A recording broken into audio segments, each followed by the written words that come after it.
வணக்கம். நான் இன்னைக்கு சொல்ல போகிற ஒரு உண்மை சம்பவம் உங்களால் நம்பவே முடியாதுங்க. அந்த லெவலுக்கு ஒரு பயங்கரமான உண்மை சம்பவத்தை தான் நான் சொல்ல போகிறேன்.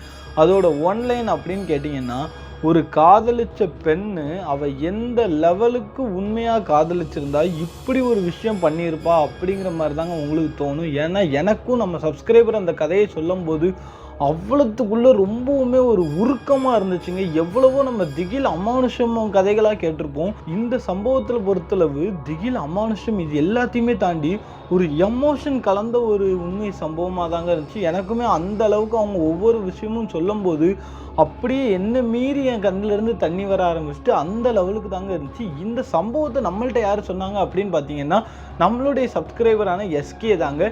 இன்னைக்கு நான் உங்களுக்கு ஒரு முக்கியமான ஒரு விஷயம் சொல்ல போகிறேன். என்னன்னா, இவ்வளோ நாள் நம்ம சப்ஸ்கிரைபர் அதை சொன்னாங்க இதை சொன்னாங்கன்னு சொல்லி நம்ம ஒன்று ஒன்றா சொல்லியிருப்போம். ஆனால் இந்த வாட்டி நான் சொல்லும்போது அந்த சப்ஸ்கிரைபர் ரியலாக வாய்ஸ் மெசேஜில் நம்மள்ட்ட சொன்னதையும் அப்பப்போ ஆட் பண்ணி விட்றேன். ஓகேவா? ஸோ இப்போ தான் நீங்கள் ஃபஸ்ட் டைம் நம்ம சேனலுக்கு வந்திருக்கீங்க, இப்போ தான் என்னோடய முகத்தையே நீங்கள் ஃபஸ்ட் டைம் பார்க்குறீங்கன்னா ஒன்றும் பிரச்சனை இல்லை. நம்ம சேனலில் இதே மாதிரி நிறைய வீடியோஸ் போட்டுக்கிட்டே இருக்கேன். எல்லா வீடியோஸ்க்கும் போய் உங்களுடைய ஆதரவை தருவீங்க. அது போக உங்களுக்கு அந்த வீடியோஸ்லாம் பிடிச்சிருந்தா மட்டும் நம்மளுக்கு சப்ஸ்கிரைப் பண்ணுங்கள். ஓகேவா? வாங்க அந்த சம்பவத்துக்குள்ளே போவோம். அதுக்கு முன்னாடி இன்றைக்கான ஷவுட் அவுட் யாரெல்லாம் பார்த்தீங்கன்னா, இவங்க எல்லாரும் தாங்க. அப்பா எனக்கு ரொம்ப சந்தோஷமாக இருக்குங்க. அவ்வளோ பாசிட்டிவ் கமெண்ட்ஸ் வருது. நெகட்டிவ் கமெண்ட்ஸ் வந்தாலுமே அதையெல்லாம் தாண்டி பாசிட்டிவ் கமெண்ட்ஸ் வருது. எனக்கு ரொம்பவுமே ஆதரவு தெரிவிச்சுக்கிட்டே வரீங்க. ரொம்பவுமே நன்றி. அது போக நம்ம சப்ஸ்கிரைபர் எல்லாத்துக்குமே ஒரு டாஸ்க்கு. நீங்கள் எந்த ஊரில் இருந்து எந்த டைமில் இந்த வீடியோவை பார்க்குறீங்க அப்படின்னு சொல்லிட்டு மறக்காமல் கமெண்ட் பாக்ஸில் வந்து சொல்லுங்கள். நிறைய வெளிநாட்டில் இருந்து நம்ம வீடியோவை பார்க்குறீங்க. எனக்கு ரொம்பவுமே சந்தோஷமாக இருக்குது. சரி, வெளிநாட்டிலலாம் இருந்து நம்ம வீடியோவை பார்க்குறீங்க அப்படின்னுட்டி. ஸோ இப்போ உங்கள் வாழ்க்கையிலையோ இல்லை உங்கள் குடும்பத்தில் உள்ள உங்கள் ஃப்ரெண்ட்ஸ் யார் வாழ்க்கையிலையோ திகில் அமானுஷ உண்மை சம்பவங்கள்லாம் நடந்துருச்சுன்னா டிஸ்கிரிப்ஷனில் நம்மளுடைய இன்ஸ்டாகிராம் ஐடி கொடுத்துருக்கேன். வந்து நம்மளுக்கு வாய்ஸ் மெசேஜாக போட்டிங்கன்னா அதையும் அடுத்தடுத்த வீடியோவில் உங்கள்கிட்ட வந்து நான் பதிவு பண்ணிடுவேன். ஓகேவா? வாங்க என்ன நடந்துச்சு அப்படின்னு சொல்லிட்டு விலாவரியாக பார்க்கலாம். இந்த சம்பவமானது எந்த காலகட்டத்தில் நடக்குதுன்னு பார்த்தீங்கன்னா 2021 தாங்க நடக்குது. நம்மளுடைய சப்ஸ்கிரைபர் எஸ்கேக்கு நடந்த ஒரு உண்மை சம்பவம் தாங்க. எஸ்கே அவர் பேர். ஓகேவா? ஸோ அவருடைய ஊருன்னு பார்த்தீங்கன்னா அவருடைய ஊர் வந்து மதுரைங்க. அவருடைய ஃபேமிலியில் யாரெல்லாம் பார்த்தீங்கன்னா அந்த எஸ்கேவோட அம்மா, எஸ்கேவுடைய அப்பா, இவ்வளோ பேர் இருந்தாங்க அவங்க ஃபேமிலியில். இது போக அவங்க அம்மா ஃபேமிலி யாருன்னு பார்த்தீங்கன்னா அவங்க அம்மாவுக்கு வந்து ஒரு அண்ணன் ஒருத்தங்க உண்டுங்க. அந்த அண்ணனுக்கு ஒரு பொண்ணு உண்டு. அந்த பொண்ணு பேர் இஃப்ராங்க. ஸோ இவங்க வந்து ஒரு முஸ்லீம் ஃபேமிலி. ஓகேவா? ஸோ மதுரையில் இவங்க வாழ்ந்துட்டு இருக்கும்போது இவருக்கு வந்து தூரத்தில் இருக்க, அதாவது திருச்சியில் இருக்க அவங்களுடைய மாமா பொண்ணு மேலே ஒரு சின்ன க்ரஷ் உண்டு. யாருக்கு? நம்ம சப்ஸ்கிரைபர் எஸ்கேக்கு. ஸோ இவங்க ரெண்டு பேருக்குமே ஓரளவு க்ரஷ் இருந்தனால தூரத்தில் இருந்தே ரெண்டு பேரும் ஒவ்வொருத்தருக்கு ஒருத்தர் நினச்சிட்டு இருந்திருக்காங்க. இப்படி இருக்கும்போது இவருடைய விடுமுறை காலகட்டத்தில் என்ன பண்ணுறாருன்னா, இந்த எஸ்கே வந்து அந்த பொண்ணோட வீட்டுக்கு வந்து போகிறாங்க. எங்கே? திருச்சிக்கு போகிறாங்க. அங்கே போய் இருக்கும்போது ரெண்டு பேருமே அங்கே ஜாலியாக இருக்கிறாங்க, ஜாலியாக பேசுகிறாங்க. ஒரு ஃப்ரெண்ட்ஷிப் மாதிரி ஜாலியாக போயிட்டுருக்குங்க. கொஞ்சம் வருஷங்கள் போக போக என்ன ஆகுது அப்படின்னு பார்த்தீங்கன்னா, ஊட்டிக்கு ட்ரிப்பு போகிறேன் அப்படிங்கிற மாதிரி சொல்லிட்டு அந்த பொண்ணு வந்து ஊட்டிக்கு ட்ரிப்பு போகிறாங்க. இதை தெரிஞ்சுக்கிட்ட நம்ம எஸ்கே என்ன பண்ணுறாருன்னா அவருமே ஊட்டிக்கு போகிறாருங்க. மதுரையிலேருந்து போகிறாரு. ஓகேவா? ஸோ ஊட்டியில் வச்சு அந்த பொண்ணு நம்ம எஸ்கே கிட்ட வந்து ப்ரப்போஸ் பண்ணுறாங்க. ப்ரப்போஸ் பண்ணும்போது எஸ்கேக்குமே ரொம்ப பிடிச்சி போச்சு. ரெண்டு பேருமே லவ் பண்ண ஆரம்பிக்கிறாங்க. ரொம்பவுமே பயங்கரமாக லவ் பண்ணுறாங்க. எஸ்கேக்குமே தன்னுடைய மாமா பொண்ணுன்னா அந்த அளவுக்கு உயிராங்க. அதே மாதிரி தான் அந்த பொண்ணுக்குமே. அந்த பொண்ணு வந்து நம்ம எஸ்கே வந்து மாமா மாமான்னு கூப்பிடுற பழக்கம் தாங்க இருந்திருக்கான். ஃபுல்லாகவே மாமா மாமான்னு அவ்வளோ பாசமாக இருப்பாங்களாம். அந்த லெவலுக்கு ரெண்டு பேருமே லவ் பண்ண ஆரம்பிச்சிட்டாங்களாம். இது போக என்னாச்சு அப்படின்னு பார்த்தீங்கன்னா, சின்ன வயசுலேருந்தே இந்த மாதிரி எஸ்கேக்கு வந்து அவங்க மாமன் பொண்ணை தான் வந்து கல்யாணம் பண்ணணும்னு சொல்லி சின்ன வயசுலேருந்தே அப்படி பேசி பேசி பேசி ரெண்டு பேர் மனசுலையுமே ஆசையை சின்ன வயசுலேருந்தே விதைச்சிட்டு வந்திருக்காங்க. ஆனால் இப்போ ஒரு சின்ன பிரச்சனை என்னன்னு பார்த்தீங்கன்னா, கொஞ்சம் இவங்க வளர்ந்து வரக்கூடிய காலகட்டத்தில் எஸ்கேவுடைய அப்பாவுக்கும் அந்த பொண்ணுடைய அப்பாவுக்குமே வந்து மனஸ்தாபம் ஏற்பட்டிருக்கு. ரெண்டு பேருமே பேசிக்க மாட்டாங்க. அதாவது எப்படின்னா, ரெண்டு குடும்பமுமே பேசிக்க மாட்டாங்களாங்க. ஆனால் எஸ்கே வந்து அப்படி கிடையாது. அவங்க சின்ன பசங்க தானே ரெண்டு பேருமே. அவங்க வந்து இவங்கள்ட்ட பேசுகிறதா இருக்கட்டும், அதாவது அந்த பொண்ணு வந்து எஸ்கே வீட்டில் உள்ள அவங்களுடைய மாமா அத்தைகிட்ட பேசுகிறதா இருக்கட்டும், அதே மாதிரி நம்ம சப்ஸ்கிரைபர் மாமாட்ட பேசுகிறதா இருக்கட்டும், இந்த மாதிரி சின்ன பசங்க பேசிப்பாங்க. மற்றபடி பெரியவங்களுக்குள்ள ரெண்டு பேத்துக்குமே சண்டைங்க. இப்படியே இவங்க காதலானது நல்லா தாங்க போயிட்டு இருந்துச்சு. திடீர்னு என்ன ஆகுது அப்படின்னு பார்த்தீங்கன்னா, அந்த பொண்ணுடைய அப்பாவுக்கு வந்து இவங்க ரெண்டு பேரோட காதல் மேட்ரு வந்து தெரிய ஆரம்பிச்சிட்டுங்க. தெரிஞ்சொட்டி நேராக திருச்சியிலேருந்து எங்கே கிளம்பி வர்றாரு, மதுரைக்கு கிளம்பி வந்து எஸ்கேவுடைய வீட்டில் வந்து அந்த லெவலுக்கு சண்டையாங்க. என்னென்னா, உன் பையன் வந்து என் பொண்ணை லவ் பண்ணுறான், என் பொண்ணை மயக்க பார்க்குறீங்களா அப்படி இப்படின்னு. ஏன்னா சின்ன வயசுலேருந்தே இவங்க 2 பேத்துக்குமே ஆகாது. யாருக்குன்னா எஸ்கேவுடைய அப்பாவுக்கும் அந்த பொண்ணுடைய அப்பாவுக்கும் ஆகாது. இப்படியே போயிட்டு இருந்தது. என்னாச்சு, இந்த காதல் விஷயம் தெரிஞ்சொட்டி ரொம்பவுமே பயங்கரமாக வெடிக்க ஆரம்பிச்சிட்டுங்க. வெடிச்சொட்டி என்ன ஆகுதுன்னா, 2 பேரும் சர்றா மாதிரியே வந்து சண்டை போட்டுக்க ஆரம்பிச்சிருக்காங்க. என்னென்னா வாய் சண்டை கிடையாதுங்க, வாய் சண்டை ஒரு கட்டத்தில் வந்து கை சண்டையாக மாறிட்டு. எஸ்கே அப்பா வந்து அந்த பொண்ணோட அப்பாவை அடிக்கிறதா இருக்கட்டும், அந்த பொண்ணோட அப்பாவும் எஸ்கே அப்பாவை அடிக்கிறதா இருக்கட்டும், இந்த மாதிரி பயங்கரமாக அடிபிடி சண்டையானொட்டி நேராக 2 பேருமே அதுக்கப்புறம் ஒரு கட்டத்தில் வந்து எல்லோரும் பிரித்து விட்டு 2 பேரும் அவங்கவுங்க வேலையை பார்த்துட்டு போகிறாங்க. அப்போது வந்து எஸ்கேவுடைய அப்பாவும் இருந்துக்கிட்டு இனிமேல் நீ அந்த பொண்ணை ஏறத்து கூட பார்க்கக்கூடாது அப்படிங்கிற மாதிரி சொல்லிட்டாங்க. அதே மாதிரி அந்த பொண்ணோட வீட்லேயுமே அவங்களுடைய அப்பா இருந்துட்டு இவளுக்கு சீக்கிரம் கல்யாணம் பண்ணி வைக்கணும், அவனெல்லாம் நீ நினச்சிட்டு இருக்காத அப்படிங்கிற மாதிரி சொல்லிட்டாங்க.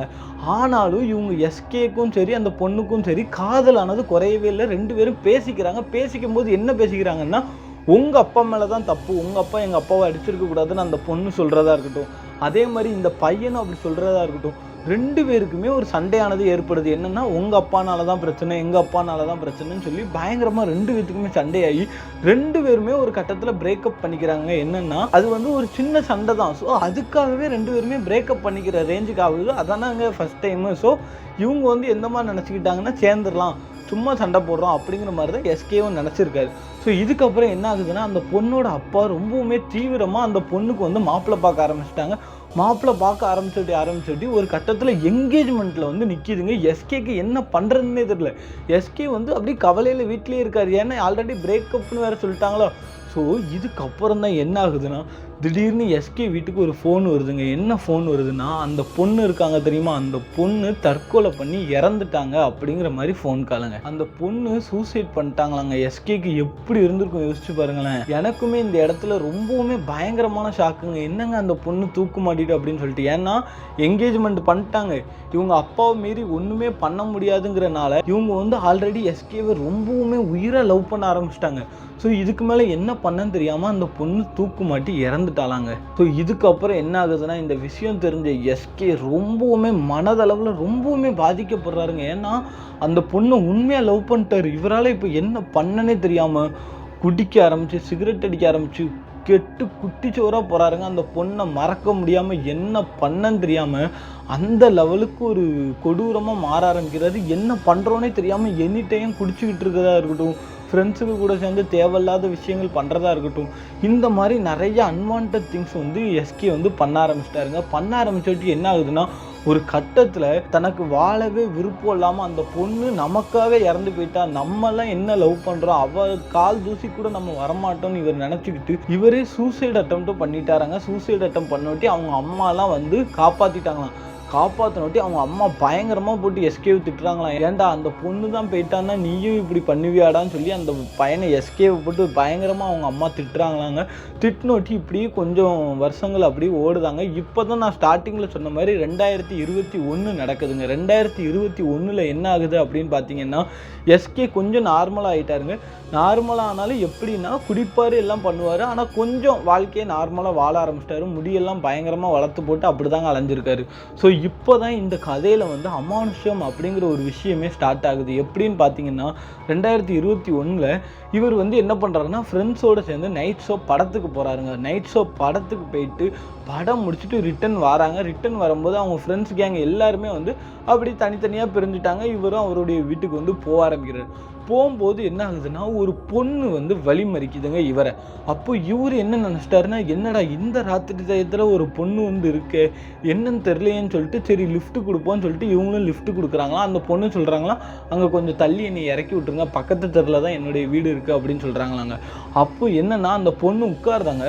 உட்கார்ந்துட்டு இருக்கும்போதே இப்போ யார் என்னன்னே தெரியாதவங்க லிஃப்ட் கொடுக்குறோன்னு வைங்களேன், அது வந்து பசங்களாகவே இருந்தாலும் ஓரளவு டிஸ்டன்ஸ் விட்டு தாங்க உட்காருவாங்களாம். ஸ்டார்டிங்லேயே அதே மாதிரி இவங்க டிஸ்டன்ஸ் விட்டு தாங்க உட்காந்துருக்காங்க. போக போக என்ன ஆகுதுன்னா அந்த பொண்ணு அப்படியே கொஞ்சம் கொஞ்சமாக கிட்ட நெருங்கி வருதாங்க.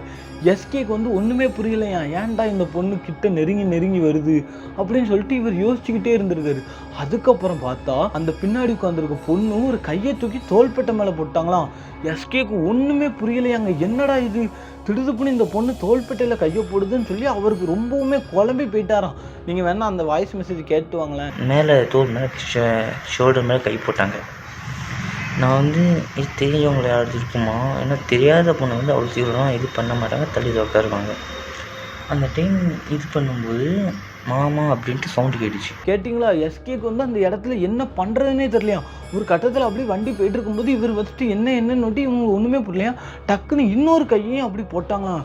போட்டுவிட்டு இவர் பதறி போயிட்டாராங்க. பதறி போனட்டு என்னன்னா டக்குன்னு அப்படி உழுப்போங்க தெரியுமா. உழுப்பும்போது மாமா என்னை மறந்துட்டியா மாமா அப்படின்னு சொல்லிட்டு ஒரு வாய்ஸ் அங்கே கேட்ட உடனே எஸ்கேக்கு என்ன பண்ணே தெரியலையா. டக்குன்னு என்ன பண்ணுறாரு, வண்டி அப்படியே ஸ்லிப் ஆக்கி நேராக போய் ஒரு மரத்தில் வந்து சொருவிட்டாருங்க. சொருவுன்னு அடுத்த செகண்டே அவர் அந்த இடத்துலையே மயக்கம் போட்டு விழுந்துட்டார். விழுந்ததுக்கப்புறம் என்ன ஆச்சுன்னா மறுநாள் காலையில் அந்த இடத்துல வர்றவங்க ஃபுல்லாருமே பார்த்து எஸ்கேவை தூக்கி ஹாஸ்பிட்டலில் அட்மிட் பண்ணியிருக்காங்க. எஸ்கே முழிச்சு பார்க்குறாரு. அவர் ஹாஸ்பிட்டலில் தாங்க முழிச்சே பார்க்குறாராம். பார்த்தா அவருடைய கையெல்லாம் உடஞ்சிட்டாங்க. சரியான அடியான், உடம்பு ஃபுல்லாக சரியான அடி.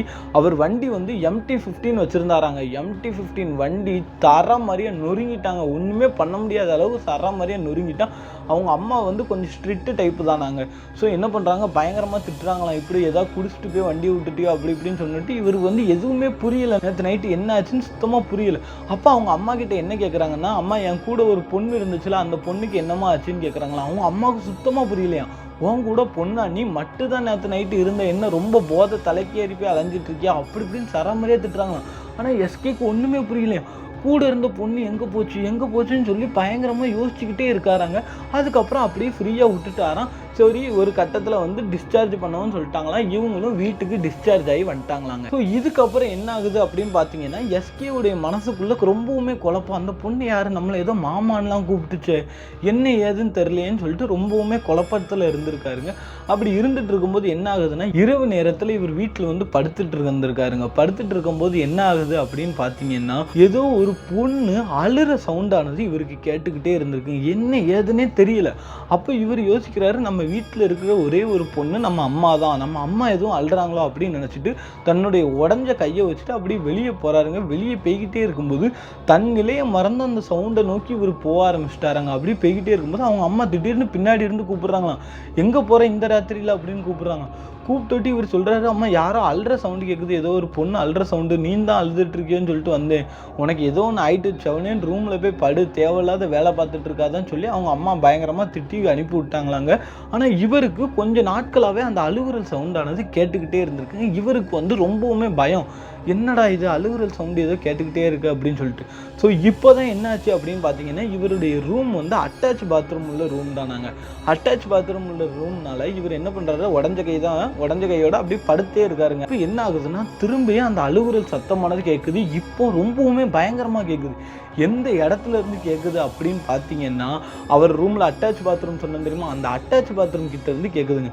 இவர் டக்குன்னு நிமிர்ந்து அந்த அட்டாச் பாத்ரூமை பார்க்குறாரு. அந்த பாத்ரூம் வாசல்ல இருந்து ஒரு கருப்பு உருவங்க, அதை பார்த்தா ஒரு பொண்ணுன்னு சொல்லலாமா, அந்த மாதிரி ஒரு பயங்கரமான ஒரு கருப்பு உருவம் இவரை வெறிக்க பார்த்துட்டு இருந்திருக்கு. அழுதுகிட்டே பார்த்துட்டு இருந்திருக்கு. அதுக்கப்புறம் எஸ்கே வந்து பயந்துட்டாருங்க. அந்த உருவத்தை பார்த்துட்டு பயந்துட்டு என்ன பண்ணுறாரு, அப்படி எந்திரிச்சு வெளியே போகலான்னு சொல்லிட்டு எந்திக்கிறாருங்க. எந்திக்கும் போது என்ன ஆகுதுன்னா, கட்டிலில் தானே படுத்திருக்காரு, ஒத்தகை இப்படி வர தெரியுமா, அப்படி திரும்பி எந்திக்கும் போது டக்குன்னு ஸ்லிப்பாகி அப்படி கீழே விழுந்தாராங்க. கீழே விழுந்த அடுத்த செகண்ட் அவர் மயக்க நிலைமைக்கு போயிட்டாராம்.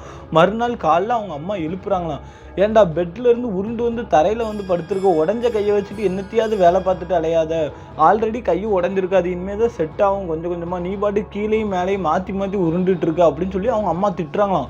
ஆனால் எஸ்கேக்கு அப்படியா அது வந்து ஞாபகம் இருக்குங்க. என்னன்னா, இதுக்கு முன்னாடி நான் சொன்னேன் தெரியுமா, ஒரு கருப்பு கலர் உருவம் ரொம்பவுமே பயங்கரமாக அவரை பார்த்துட்டே இருந்துச்சுன்னு சொன்னேன் தெரியுமா, அந்த உருவம் தாங்க. இந்த வயசையும் நான் போடுறேன், மறக்காமல் கேளுங்க. என்னடா இது என்னாச்சு அப்படின்னு தெரியாமல் நான் முடிச்சுட்டு இருக்கும்போது, என் அட்டாச்சு பாத்ரூமு வீட்டில் ரூமுக்கு அட்டாச் பாத்ரூம் இருக்கும், அங்கேருந்து ஒரு கருப்பு உருவட்டி பார்க்குது.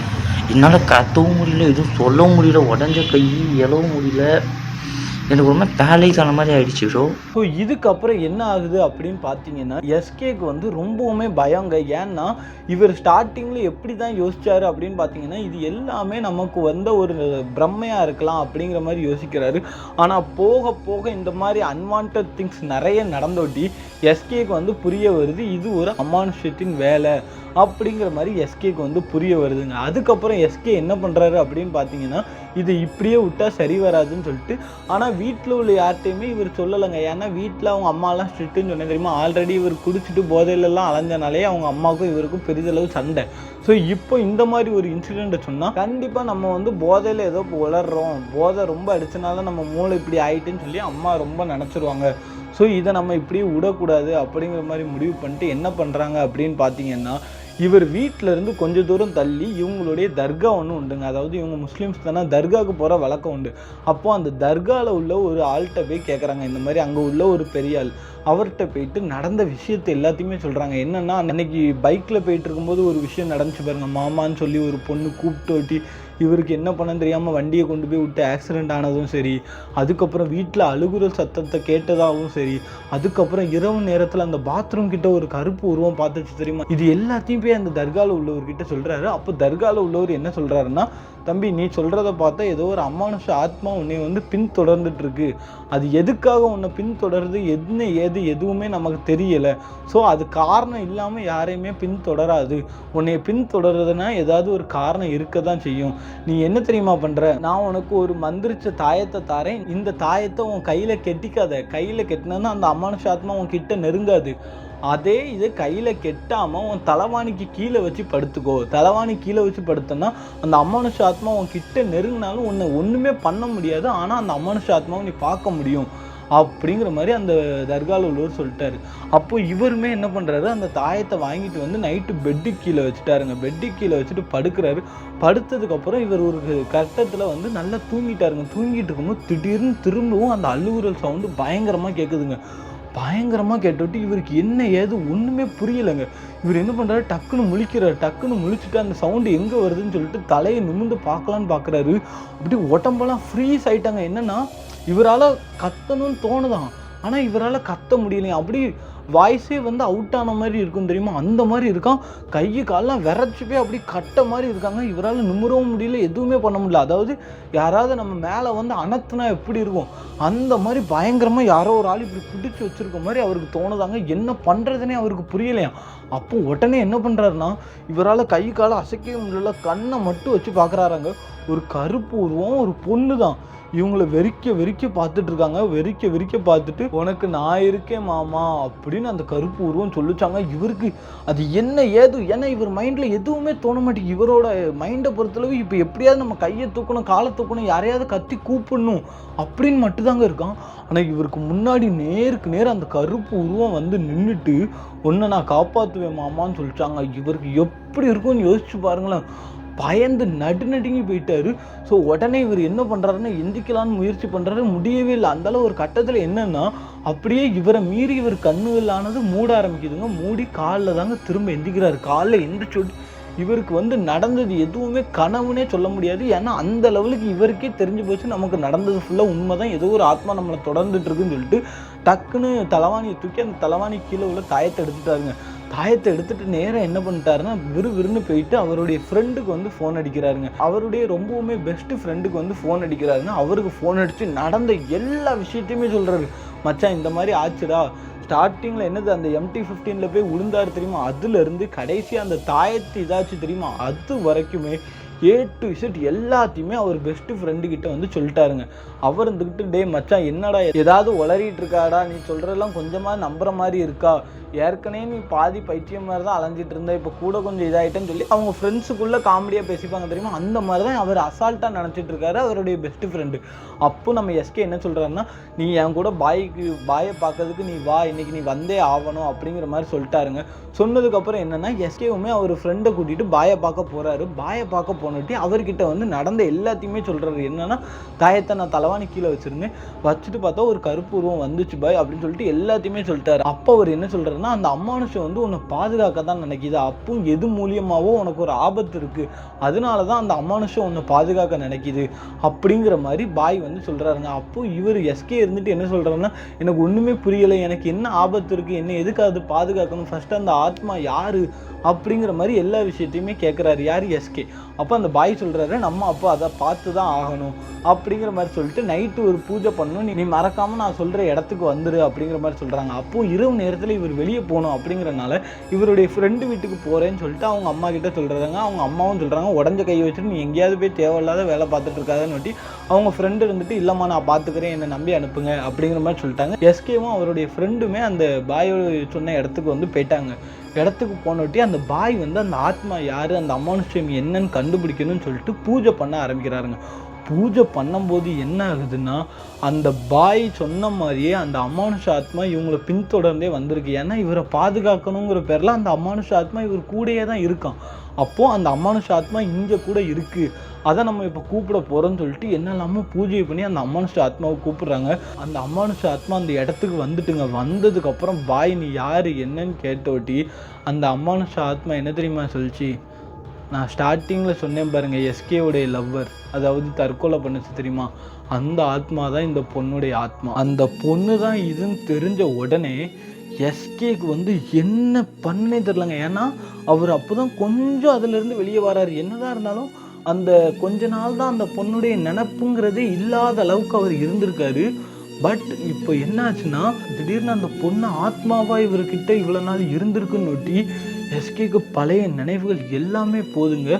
அந்த இடத்துலையே அந்த ஆத்மாவை பார்த்து பயங்கரமாக அழ ஆரம்பிக்கிறார். ஏன்னா இவர் கிடைக்கலங்கிறதுக்காக தன்னுடைய உயிரை விட்ட அந்த பொண்ணு வந்து இப்போ ஆத்மாவாக அவர் முன்னாடி உட்கார்ந்துருக்குங்க. அந்த இடத்துல எஸ்கேக்கு எப்படி இருந்திருக்கும் யோசிச்சு பாருங்களேன். அப்போ எஸ்கே ரொம்பவுமே குமுறி அழ ஆரம்பிக்கிறாரு. அப்போது நீ எதுக்காக இப்படி பண்ண, நான் உன்னை எப்படியா இருந்தாலும் நான் உன்னை விட்டுருக்க மாட்டேன், இப்படியா நீ பண்ணுவேன்னு சொல்லிட்டு எஸ்கே ரொம்பவுமே பயங்கரமாக அழுறாருங்க. அப்போ அந்த ஆத்மா இருந்துச்சு சொல்லுது, என்னை மன்னிச்சிருமாமா, எனக்கு வேறு வழி தெரியலை, யாரோ ஒருத்தனுக்கு நான் மனைவியாலாம் என்னால் இருக்க முடியாது, நான் உன்னை தான் மாமா உண்மையாக காதலிச்சேன் அப்படிங்கிற மாதிரி அந்த ஆத்மா சொல்லுதுங்க. அப்போ அந்த பாய் இருந்துட்டு சொல்கிறாங்க, நீ எதுக்கு இப்போ எஸ்கேவோட வாழ்க்கையில் திரும்ப வந்த அப்படிங்கிற மாதிரி கேட்டோட்டி, என் மாமாவுக்கு வந்து ஆபத்து இருக்குது, அவனை காப்பாற்ற தான் நான் வந்தேன் அப்படிங்காங்க. அப்போ எஸ்கேக்கு வந்து ரொம்பவுமே இன்னும் கொஞ்சம் ஃபீலிங் ஆகிட்டு. ஏன்னா ஒரு ஆபத்துன்னு வரும்போது ஆத்மாவாய் அந்த காதலி வந்து இறந்து போய் ஆத்மாவானதுக்கு அப்புறமும் அந்த எஸ்கேக்காக உதவ வந்திருக்கு, அந்த எஸ்கேக்கு எதுவும் ஆயிடக்கூடாதுன்னு வந்திருக்குன்னா நீங்கள் யோசிச்சு பாருங்கள்.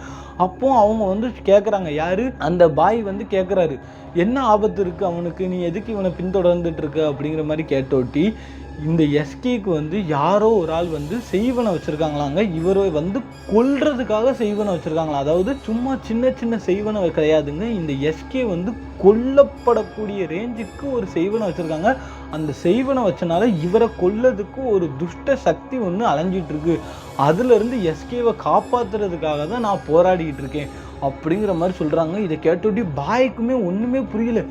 என்னம்மா சொல்கிற, இவனை வந்து ஒரு துஷ்ட ஆத்மா வந்து பின்தொடர்ந்துட்டு இருக்கா அப்படிங்கிற மாதிரி சொல்லிட்டு, ஆமாம் அதுலேருந்து காப்பாற்ற தான் நான் வந்திருக்கேன், அன்னைக்குமே நான் தான் வந்தேன், என்னைக்கு அந்த படத்துக்கு போயிட்டு வந்தார் தெரியுமா, அன்னைக்குமே இந்த காதலி தான் வந்திருக்காங்களாங்க, அந்த காதலி தான் வந்துட்டு மாமா என்ன ஞாபகம் இருக்கா அப்படிங்கிற மாதிரி சொல்லிட்டு தோளில் கை போட்டது எல்லாமே இந்த காதலி தான். அந்த இடத்துல ஒரு துஷ்ட சக்தி வந்து இவரை கொல்லதுக்கு வெயிட் பண்ணிட்டு இருந்துச்சா, அப்போ காப்பாற்றுறதுக்காக தான் இவர் வந்து ஆக்சிடெண்ட் ஆகி ஆன மாதிரி இந்த ஆத்மா வந்து பண்ணிச்சாங்க. ஸோ இப்போ என்ன ஆகுது அப்படின்னு பார்த்தீங்கன்னா, அந்த துஷ்ட சக்தியை யார் ஏவி விட்டா அப்படிங்கிற மாதிரி இந்த பாய் வந்து கண்டுபிடிக்க முயற்சி பண்ணுறாங்க. அப்படி கண்டுபிடிக்க முயற்சி பண்ணும்போது தான் யார் என்னன்னு தெரிய வருது. யாருன்னு பார்த்தீங்கன்னா, இந்த பொண்ணு இருக்குல்ல, இந்த பொண்ணுடைய அப்பா தாங்க இந்த துஷ்ட சக்தியை வந்து ஏவி விட்டுருக்காங்க. அப்போவும் யோசிச்சு பாருங்கள், இந்த பொண்ணே வந்து காப்பாற்றுது, ஆனால் இந்த பொண்ணுடைய அப்பா அதாவது எஸ்கேவோட மாமா தான் அந்த துஷ்ட சக்தியவே ஏவி விட்டுருக்காங்க. என்ன காரணம் அப்படின்னு பார்த்தீங்கன்னா, அவருக்கு அந்த லெவலுக்கு எஸ்கே மேலே ஒரு கொலவெறி. ஏன்னா நீங்களே யோசிச்சு பாருங்கள், தன்னுடைய பொண்ணு வந்து இறந்து போயிட்டா, நீங்கள் எல்லாரும் எல்லா விஷயத்தையும் யோசிச்சு பார்த்துருப்பீங்க. காதலன் காதலியை பிரிஞ்சது எல்லாத்தையும் யோசிச்சு பார்த்துருப்பீங்க. ஒரு அப்பா வந்து தன்னுடைய பொண்ணை பிரிஞ்சுட்டாரு, அதை யோசிச்சு பாருங்களேன். அப்பவும் அந்த பொண்ணை பிரிஞ்ச துக்கம் தாங்க முடியாமல் இவனால தான் நம்ம பொண்ணு இறந்து போயிட்டா, இவனால தான் நம்ம பொண்ணு சூசைட் பண்ணிக்கிட்டா அப்படிங்கிறனால இவனை நம்ம கொல்லணுங்கிறதுக்காக ஒரு துஷ்ட சக்தியை வந்து ஏவி விட்டுருக்காங்க இவன் மேலே. அந்த துஷ்ட சக்தி தான் ரொம்பவுமே பயங்கரமாக நம்ம எஸ்கேவை கொல்ல வந்திருக்கு. அதுலேருந்து காப்பாற்றினது தான் எஸ்கேவோட காதலியோட ஆத்மா. எப்படி இருக்குது யோசிச்சு பாருங்களேன். நம்பவே முடியலங்க. அந்த லெவலுக்கு நம்ம சப்ஸ்கிரைபர் சொல்லும்போது எனக்கு ஒவ்வொரு விஷயமும் அவ்வளோத்துக்குள்ளே எனக்கு அவ்வளோ பாதிப்பு ஏற்படுத்துச்சு இந்த உண்மை சம்பவம். ஏன்னா அவன் இந்த காலத்தில் வந்து ஒரு உண்மையான காதல் கிடைக்காம ஏங்குறாங்க. எப்படின்னு பாருங்களேன். ஒரு காதலன் இருந்தாலும் சைடில் இந்த பெஸ்டி, இந்த ஃப்ரெண்டு, இந்த காதலிச்சு கழட்டி விட்ட பிள்ளை கூடயே எக்ஸு கூட சேட் பண்ணுறது, இந்த மாதிரி நிறைய துரோகங்களும் நிறைய கள்ள தொடர்புகளும் நடந்துட்டு இருக்க இந்த காலகட்டத்தில் ஒரு பொண்ணு தான் காதலிச்ச பையனுக்காக இறந்த பிறகும் அவனை பாதுகாக்க வந்திருக்கானா, அப்போ எந்த லெவலுக்கு அந்த பொண்ணு வந்து எஸ்கேவை காதலிச்சிருப்பான்னு யோசிச்சு பாருங்க. சரியா? ஸோ இதுக்கப்புறம் என்ன ஆகுதுன்னா, இந்த துஷ்ட சக்தியை வந்து நம்ம அழிக்கணும். அதுக்கு வந்து வேற வழியே கிடையாது. இந்த ஆத்மா, அதாவது இந்த நல்ல ஆத்மாவான அந்த காதலி தான் வந்து இந்த துஷ்ட சக்தியை அழிக்க முடியும் அப்படிங்கிற மாதிரி பாய் சொல்லிட்டாரு. அப்போ எஸ்கே இருந்துட்டு சொல்கிறாரு, அந்த ஆத்மா என்னை என்னமும் பண்ணிட்டு போட்டு இதுக்காக என் காதலியை வந்து நான் இது பண்ண மாட்டேன், அவள் ஆத்மாவாவது நிம்மதியாக இருக்கட்டும், எனக்காக அவள் ஆத்மா இதெல்லாம் பண்ண வேண்டாம்னு சொல்லி ரொம்பவுமே கதறி அழுறாரு. அப்பவும் அந்த பொண்ணு இருந்துட்டு சொல்லுது, இல்லை மாமா, உன்னை விட்டால் எனக்கு உலகத்தில் யாருமே பெருசு இல்லை, உனக்காக என் உயிரே கொடுக்க துணிஞ்சிட்டேன், நான் உன் உயிரை எடுக்க விட்டுருவோனா மாமா, நான் பார்த்துக்கிறேன் மாமான்னு சொல்லி அந்த ஆத்மா சொல்லுது. எஸ்கே வந்து அப்படியே அழுது நொந்து போயிட்டாருங்க. என்னடா இது, பொண்ணு இப்படிலாம் ஒரு பொண்ணு காதலிக்குமா, நம்ம காதலிச்செல்லாம் என்ன காதல் அப்படின்னு சொல்லி எஸ்கே ரொம்பவுமே குமுறி அழ ஆரம்பிச்சிட்டாருங்க. இதுக்கப்புறம் என்ன ஆகுதுன்னா, பாய் சொல்கிறாரு, அப்போ அந்த துஷ்ட சக்தியை அழிக்கணும்னா நீ என்ன தெரியுமா பண்ணுற, வீட்டுக்கு போயிரு, வீட்டுக்கு போனோட்டி உங்கள் அப்பா அம்மா எல்லாருமே தூங்கினோட்டி நீயும் படுத்து தூங்கிடு, படுத்து தூங்கினோட்டி அந்த துஷ்ட சக்தி கண்டிப்பாக ஒன்று அழிக்கிறதுக்கு வரும். அப்போது நான் இங்கேருந்து நானும் பூஜை பண்ணுறேன், அதே சமயம் அந்த பொண்ணு உன்னுடைய வீட்டிலேருந்து உன்னை பாதுகாப்பா, அந்த துஷ்ட சக்தியை அழிப்பா. ஆனால் இதில் ஒரு பிரச்சனை என்னென்னா, அந்த பொண்ணுடைய ஆத்மாவுக்கு வந்து இதனால் என்னன்னாலும் நடக்கலாம். அந்த பொண்ணுடைய ஆத்மா இதுக்கப்புறம் சாந்தி அடைஞ்சு இது ஒன்று விட்டு போகவும் செய்யலாம். ஏன்னா நீங்கள் யோசிச்சு பாருங்கள், ஆத்மாக்கள் பொதுவாகவே சாந்தி அடையாமல் இருக்கிறதுக்கு என்ன காரணம், அவங்களுடைய தீராத ஆசையோ இல்லாத ஏதாவது ஒரு குறைகள்னால தான் வந்து சாந்தி அடையாமல் இருக்கும். ஸோ இப்போ ஒன்றை காப்பாற்றிட்டோம் அப்படிங்கிற ஒரு திருப்தியில் அந்த ஆத்மா சாந்தி அடைஞ்சிரும் அப்படிங்கிற மாதிரி சொல்கிறாங்க. அப்போ இருந்துக்கிட்டு இவர் எஸ்கே ரொம்பவுமே ஃபீல் பண்ணுறாரு. ஏன்னா இவ்வளோ நாள் நம்ம கூட இருந்தது நம்ம காதலின்னு கூட தெரியாமல் நம்ம இருந்திருக்கோமே, இப்போ அது நம்ம காதலின்னு தெரிஞ்சோட்டி அவள் கூட நம்மளால் இருக்க முடியலையே அப்படின்னு சொல்லிட்டு ரொம்பவுமே பயங்கரமாக அழுறாருங்க. அப்போது அந்த காதலி என்ன சொல்கிறாருன்னா, உன்னை காப்பாற்ற வேண்டியது என் பொறுப்பு மாமா, உன்னை நான் அந்தளவு காதலிச்சேன், ஆனால் நீ உன் வாழ்க்கையை அழிச்சிக்காத, இன்னொரு வாழ்க்கையை தேடிப்போ, உன் வாழ்க்கையை நீ வாழுமாமா, நான் அவசரப்பட்டு இந்த முடிவு எடுத்துட்டேன், என்ன மாதிரி எந்த ஒரு முடிவும் நீ எடுத்துடாத மாமா, உன் வாழ்க்கையை நீ வாழுமாமா அப்படின்னு சொல்லி அந்த பொண்ணு வந்து சொல்கிறாங்க. சொன்னதுக்கப்புறம் எஸ்கேவுமே வீட்டில் வந்து படுக்கிறாரு. படுக்கும்போது என்ன ஆகுது அப்படின்னு பார்த்தீங்கன்னா, அந்த துஷ்ட சக்தி வந்து அந்த எஸ்கே வந்து அழிக்கிறதுக்கு வந்து வருதுங்க. அழிக்க வரும்போது இந்த பொண்ணோட ஆத்மா வந்து அந்த துஷ்ட சக்தி கிட்ட சண்டை போடுது. அதே சமயம் இன்னொரு சைடு அந்த பாய் வந்து மந்திரங்களையும் போட ஆரம்பிக்கிறாங்க. மந்திரங்களையும் போட்டோட்டி எல்லாருமே சேர்ந்து அந்த துஷ்ட சக்தியை வந்து மாதிரி அழிச்சிட்டாங்க. அழிச்சதுக்கப்புறம் என்ன ஆகுதுன்னா, அந்த பொண்ணுடைய ஆத்மாவுமே வந்து சாந்தி அடையுதுங்க. சாந்தி அடையும் போது கடைசியாக நம்ம எஸ்கே இருக்கார் தெரியுமா, அவர்கிட்ட வந்துட்டு, மாமா என்னை மன்னிச்சிரு மாமா, நான் தற்கொலை பண்ணது தப்பு தான், இப்போ தான் மாமா நான் வருத்தப்படுறேன், அப்படியே வந்து அந்த ஆத்மா சாந்தி அடைஞ்சிட்டாங்க. இதுக்கப்புறம் காலையில் எஸ்கே முழிச்சதுக்கப்புறம் அவர் ரொம்பவுமே தேமி அழ ஆரம்பிக்கிறார். என்னென்னா, தன்னுடைய காதலி தனக்காக இவ்வளோ தியாகங்களை பண்ணிட்டாளே அப்படின்னு சொல்லிட்டு. அது போக அந்த காதலி சொன்னது இவருக்கு பயங்கரமாக உரைக்க ஆரம்பிக்குதுங்க. என்னென்னா, நான் வந்து அவசரப்பட்டு ஒரு முடிவெடுத்துட்டேன் மாமா அப்படின்னு சொல்லிட்டு ஒரு வார்த்தை சொன்னாங்க பாருங்கள் இறந்ததுக்கு அப்புறம். ஏன்னா நிறைய பேர் இப்படி தாங்க தற்கொலை பண்ணும்போது என்ன ஏது எதுவுமே யோசிக்காமல் அந்த சுச்சுவேஷனில் இருக்க மைண்ட் செட்டில் தற்கொலை பண்ணிடுறாங்க. தயவு செஞ்சு சொல்கிறேன், யாருமே தற்கொலை பண்ணும் அந்த மாதிரி ஒரு முடிவை வந்து யோசிக்காதீங்க. ஏன்னா கடவுள் வந்து வாழ்க்கையை வந்து ஒரு காரணத்துக்காக கொடுத்துருக்காங்க. அந்த காரணமே முடியாமல் நீங்களாக தற்கொலை பண்ணி போயிடுறீங்க நிறைய பேர். ஏன்னா காரணம் வந்து நீங்கள் நிறைய பேர் உங்கள் குடும்பத்தை யோசிக்க மாட்டீங்க, உங்கள் பிள்ளை குட்டிகளை யோசிக்க மாட்டீங்க, அம்மா அப்பா யாரையுமே யோசிக்காமல் தற்கொலை பண்ணுறீங்க. உங்களுக்கு தற்கொலை பண்ணுற மாதிரி என்ன வருதா, ஒரு நிமிஷம் கண்ணை மூடி யோசிச்சு பாருங்கள். உங்கள் அப்பா அம்மாவை யோசிச்சு பாருங்கள். உங்களை எவ்வளோ நாள் கஷ்டப்பட்டு பெற்று வளர்த்து ஆளாக்கி இப்படி விட்டுருப்பாங்க. அந்த அப்பா அம்மாவை யோசிச்சு பாருங்கள். உங்கள் குடும்பத்தை யோசிச்சு பாருங்கள். என்ன பிரச்சனை வந்தாலும் துணிஞ்சு நின்று ஃபேஸ் பண்ண பழகுங்க. அப்போ தாங்க நம்ம வந்து வாழ்க்கையில் எதுனாலும் சக்ஸஸ் ஆக முடியும். ஸோ இதே ரீசன் தான் வந்து அவருமே என்கிட்ட சொன்னார். ஏன்னா ப்ரோ தற்கொலை எல்லாமே ரொம்பவுமே கோலத்தனம் ப்ரோ. அவள் வந்து இப்படி பண்ணிட்டா, ஆனால் அவள் என்ன தான் அப்படி பண்ணாலும் எனக்கு வந்து அந்த மோட்டிவ் வரக்கூடாதுன்னு அவள் நினச்சா அப்படிங்கிற மாதிரி அவர் சொன்னாருங்க. ஸோ இதுக்கப்புறம் என்ன ஆகுது அப்படின்னு பார்த்தீங்கன்னா, எஸ்கே வந்து நடந்த விஷயத்த ஃபுல்லத்தையுமே அவங்க அப்பா அம்மாட்ட சொல்கிறாங்க. அவங்க அப்பா அம்மாட்ட சொன்னிட்டு அவங்க அம்மாவுக்கு வந்து பயங்கரமாக கோவம் வருது. யார் மேலே? திருச்சியில் இருக்க அவங்க அண்ணன் மேலே. அப்போ நேராக போகிறாருங்க. போனதுக்கப்புறம் பார்த்தா அவங்க அண்ணன் வந்து தங்கச்சியை பார்த்தோட்டியே தேம்பி அழ ஆரம்பித்து ஓடி வந்து கெட்டி பிடிச்சிட்டாராங்க. கெட்டி பிடிச்சி என்னை மன்னிச்சிருமா, என்னால் முடியலம்மா, என் பொண்ணு இறந்தது என்னால் இன்ன வரைக்கும் ஏற்றுக்க முடியல, நான் என்னுடைய ஈகோக்காக என் பொண்ணு வாழ்க்கையை இழந்துட்டேனே, இப்போ அது பிள்ளை வந்து தற்கொலை பண்ணி என் குடும்பமே நாசமாயிட்டம்மா அப்படிங்கிற மாதிரி பயங்கரமாக அழுறாங்க. அழுதுக்கப்புறம் அந்த தங்கச்சிக்குமே வந்து என் மகனுக்கு வந்து இந்த மாதிரி நீ செஞ்சியானே அப்படின்னு ஆமாம்மா நான் தான் செஞ்சேன்னு அவங்க அண்ணங்கிட்ட வந்து எல்லா உண்மையுமே சொல்கிறாங்க. என்னென்னா அவங்க பொண்ணுடைய ஆத்மா வந்து இது பண்ணது வச்சது. அப்போது அவங்க அண்ணன் இருந்துட்டு என்ன சொல்கிறாங்கன்னு, என் பொண்ணு இறந்துமே உனக்கு தான் வந்து காப்பாற்றணும்னு நினச்சிருக்கான்னா அப்போ எந்த லெவலுக்கு உன்னை லவ் பண்ணியிருக்கா, என்னை மன்னிச்சிருங்க மாப்பிள்ளை. அதே மாதிரி அவங்க அப்பா கிட்ட, யார் எஸ்கேவோட அப்பா கிட்டே என்னை மன்னிச்சிருங்க அப்படின்னு சொல்லி எல்லாருமே குடும்பமாக திரும்ப சேர ஆரம்பிச்சிட்டாங்க. சேர்ந்து இப்போ அவங்க வாழ்க்கை வந்து நல்லா போயிட்டுருக்குங்க. ஆனாலும் அவங்க குடும்பத்தை பொறுத்தளவு அந்த பொண்ணுடைய இழப்பு பெரிய இழப்பு தாங்க என்னை பொறுத்தளவு. ஸோ இதுக்கப்புறம் என்ன ஆகுது அப்படின்னு பார்த்தீங்கன்னா, வருடங்கள் உருண்டு ஓடுது. இப்போ கரெக்டாக இந்த சமயம் நம்ம சப்ஸ்கிரைபருக்கு வந்து என்கேஜ்மெண்ட் வந்து ஃபிக்ஸ் ஆகிருக்காங்க. அவர் வந்து நமக்கு மெசேஜாக போட்டார், நான் முடிஞ்சால் இதில் வந்து போட்டு விட்றேன். இப்போ அவருக்கு எந்த பிரச்சனையுமே வாழ்க்கையில் இல்லையா, எந்த ஒரு அமானுஷம் எந்த பிரச்சனையுமே இல்லையா. ஆனால் இன்னமுமே அவங்களுடைய காதலியோட நினப்பு வந்து இருக்குமாங்க, தனக்காக உயிரை விட்ட காதலி. ஸோ இது எல்லாத்தையுமே புரிஞ்சுக்கிட்டு இது எல்லாத்தையுமே தெரிஞ்ச ஒருத்தங்க தான் அவங்களுக்கு வந்து இப்போ மனைவி ஆக போகிறாங்களாம். ஸோ நம்ம எல்லாருமே அவருக்கு ஒரு கங்க்ராச்சுலேஷன்ஸ் சொல்லிடுவோம். ஸோ இதுக்கப்புறம் ஒரு முக்கியமான அப்டேட் நம்ம சேனலில் உங்களுக்கு கொடுக்க போகிறேன். என்னன்னு பார்த்தீங்கன்னா, இப்போ இந்த வீடியோவில் நீங்கள் நிறைய வாய்ஸ் மெசேஜஸை பார்த்துருப்பீங்க, நம்ம சப்ஸ்கிரைபர் சொன்ன வாய்ஸ் மெசேஜஸ் எல்லாத்தையுமே.